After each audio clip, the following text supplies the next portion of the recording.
नमस्कार, मैं GRS news के लिए गिरीश सिकरवार। आज के इस ब्लॉग में मैं बात करूंगा भारत बंद की और उसको समर्थन दे रहे सभी राजनीतिक दलों की रणनीति की।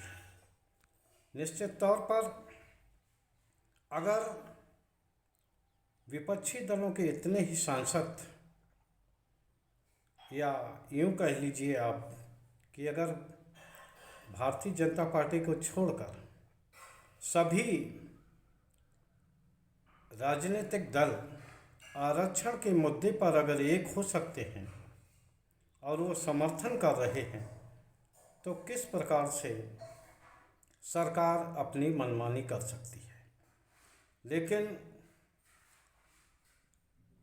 किस तरह से सरकार विगत 10 सालों से अपनी मनमानी करती रही, इसका नज़ारा न सिर्फ सभी लोगों ने देखा और महसूस भी किया। आज भारत बंद के दौरान हालांकि शांतिपूर्ण प्रदर्शन रहा, सर्वाधिक असर भारत बंद का बिहार में देखा गया, जहां पर कि कॉलेज आदि के अलावा भी व्यापारिक प्रतिष्ठान आदि बंद रहे। उग्र प्रदर्शन के कारण पुलिस को पटना में लाठी भांजने पड़ी। यहाँ तक कि इसी हड़बड़ी में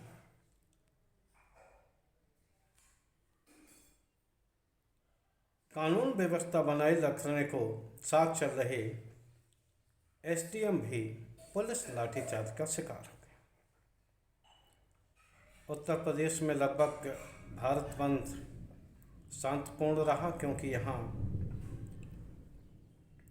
साफ कर दिया था मुख्यमंत्री योगी आदित्यनाथ ने कि अगर शांतिपूर्ण आंदोलन रहेगा तो कोई वो नहीं, लेकिन अगर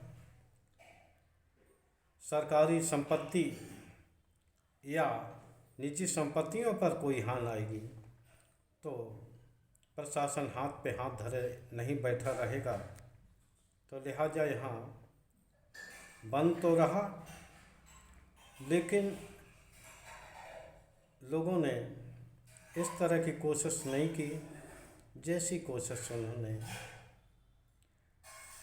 पहले एक आंदोलन की थी। आगरा, फिरोजाबाद में व्यापक असर बंद का देखा गया, लेकिन यहाँ भी कोई ऐसी तस्वीर नहीं आई जो कि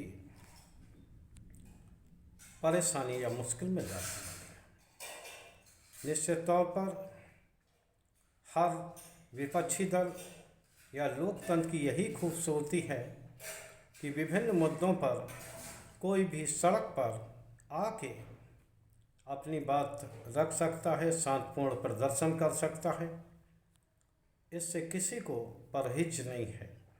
लेकिन जिस तरह से विपक्षी दल इस मुद्दे पर एक हुए हैं, यहाँ तक कि सत्ताधारी दल के सहयोगी पार्टी के वाले भी इसमें सुर से सुर मिला रहे हैं और जिस आरक्षण को बचाने का दावा किया जा रहा है, उनसे मेरा एक सवाल जरूर है कि आरक्षण बरकरार रहना चाहिए, इससे किसी को क्या आपत्ति हो सकती है, लेकिन क्या इसके पास कोई आपके पास जवाब है? इस संबंध में मेरे 2 सवाल हैं कि अगर माननीय उच्चतम न्यायालय ने ये कहा है कि जिस जाति को कभी भी आरक्षण का लाभ नहीं मिला और वो अनुसूचित जाति में है, तो क्या उसे आरक्षण का लाभ नहीं मिलना चाहिए? आखिर माननीय न्यायालय ने इसमें गलत क्या कहा? आप अपना हक इसलिए नहीं छोड़ना चाहते कि आप साधन संपन्न हैं और संख्या बल में अधिक हैं, और सैकड़ों ऐसी जातियां हैं जिन्हें कि एक बार भी, और जो कि दलित जाति में ही हैं, उन्हें आरक्षण का लाभ नहीं मिला। ये वास्तव में ये रिकॉर्डेड है और इसी रिकॉर्ड को देखकर ही माननीय उच्चतम न्यायालय ने ये निर्देश दिया था। और अगर आप आरक्षण की तो वकालत करते हैं, लेकिन सदन में बैठकर आप निजीकरण की ओर बढ़ते जाते हैं और सरकारी उपक्रमों को तालियों और मेज थपथपा कर बिकवाते रहते हैं। तो आप ये बता दीजिए कि आखिर आरक्षण का लाभ मिलेगा कैसे? ये एक दलित संगठनों पर, दलित सांसदों पर, यहाँ तक कि उन्हें सहयोग दे रहे दलों के सांसदों पर भी ये बात लागू होती है कि आप इसकी बात तो करते हैं आरक्षण बचाने की, संविधान बचाने की, लेकिन क्या आप ये जो निजीकरण की ओर सरकार बढ़ रही है इसकी भी कभी खिलाफत करते हैं क्या?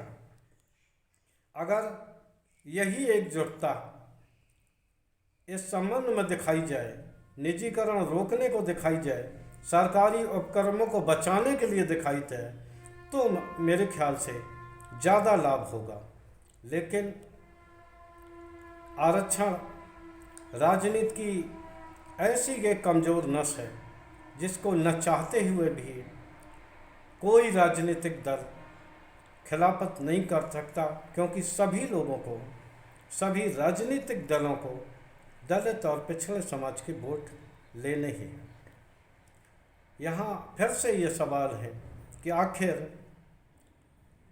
एक वो भाई जो कि 50 साल से आरक्षण का लाभ ले रहा है और उसी जात में उसके ही वर्ग के सैकड़ों ऐसी जातियां उपजातियां हैं जो कि संख्या बल में कमज़ोर हैं और राजनीतिक रूप से भी काफ़ी वो कमज़ोर स्थिति में हैं, तो उन्हें आरक्षण का लाभ क्यों नहीं दिया जाना चाहिए?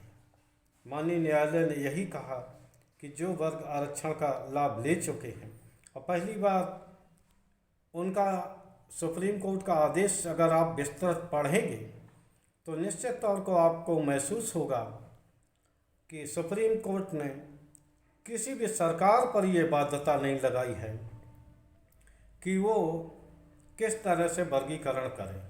उन्होंने इसका अधिकार राज्य सरकारों को दिया है और ये राज्य सरकारों को तय करना है। आज जिस बिहार में सर्वाधिक भारत बंद का असर आपको देखने को मिला, आंदोलन भी वहाँ हिंसक हुआ, मैं आपको बता दूं वहाँ की राज्य सरकार, वहाँ के मुख्यमंत्री ही सबसे ज़्यादा इस माननीय न्यायालय के निर्देश का लाभ लेंगे और वो इस दिशा में आगे बढ़ेंगे, क्योंकि उन्होंने दलित में अति दलित, महादलित जैसी व्यवस्था की। वो ही अति पिछड़े, महापिछड़े की ओर भी अग्रसर हैं और उन्होंने ही सवर्णों के लिए भी एक आयोग बना रखा है। निश्चित तौर पर अगर वास्तव में मेरा ये निवेदन है कि जितने राजनीतिक दल आज भारत बंद में शामिल हुए हैं, अगर वो वास्तव में अनुसूचित जात, जनजात या पिछड़े वर्गों को आरक्षण का लाभ दिलाना ही चाहते हैं, तो उन्हें न सिर्फ निजीकरण बल्कि दिनों दिन बिकते जा रहे सामाजिक उपक्रमों को बचाने के लिए भी इसी तरह का एक भारत बंद करना पड़ेगा। उनके लिए सदन से लेकर आपको सड़कों तक लड़ाई लड़नी पड़ेगी। जिस प्रकार की लड़ाई आपने आज यहाँ लड़ी है, अगर ये सभी राजनीतिक दल एकजुट होकर ऐसी लड़ाई अगर सदन में दिखाएं, ऐसी एकजुटता सदन में दिखाएं, तो निश्चित तौर पर किसी भी सरकार की ये हैसियत नहीं है कि वो सामाजिक उपक्रमों को बेच सके या उनका निजीकरण कर सके। लेकिन वहाँ राजनीतिक स्वार्थ टकराते हैं और उन्हीं राजनीतिक स्वार्थ के कारण ही निश्चित तौर पर उनका लाभ सरकारें उठाती। बिहार में गांधी मैदान में एक बड़ी रैली होने वाली है जो कि ये मांग करेगी कि जिन जातियों को आरक्षण का लाभ नहीं मिला, मुसहर और तमाम तरह की जातियां उसमें शामिल हैं, उनको भी वर्गीकृत करके उनको आरक्षण का लाभ दिलाया जाना चाहिए। कैबिनेट मंत्री जीतन राम मांझी की पार्टी हमने 18 जातियों के सम्मेलन में इस बात का ऐलान किया है। भारत बंद से आज वो भी अलग रहे। कांग्रेस भी भारत बंद में सहयोगी बनी, जिस कांग्रेस ने निजीकरण को लाए और निजीकरण के जरिए जिन्होंने कि सामाजिक जो सार्वजनिक उपक्रम थे उन्हें लीलने का काम किया, आज वो कांग्रेस भी सड़कों पर उतरकर स्यापा करती नजर आई आरक्षण बचाने को। लेकिन फिर से मेरा ये रहेगा कि अगर आप सचमुच में वर्गों का हित करना चाहते हैं, इनको आरक्षण का लाभ देना चाहते हैं, तो आपको सार्वजनिक उपक्रमों को बिकने से बचाना होगा और निजीकरण की ओर जा रही सरकार को रोकने के लिए एक और भारत बंद का आयोजन करना पड़ेगा। आज के ब्लॉग में बस इतना ही। जय हिंद, जय भारत।